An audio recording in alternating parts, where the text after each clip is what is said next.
tutorial video, I am going to be showing you guys how to buy NCAA football tickets here through the SeatGeek application. So once SeatGeek's opened up, what I want you to do is to go to the home screen in the bottom left, which I am on now, or go to the bottom left as well and press on the magnifying glass icon.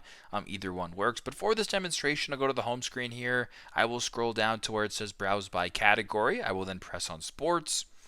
At the top here, if you want to filter to NCAA football, you can just slide this top bar all the way to where it says NCAA football right here and press on that.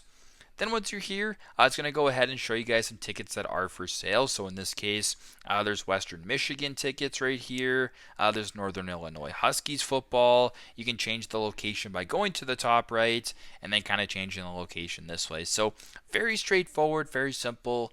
This is how to buy NCAA football tickets here through the SeatGeek application.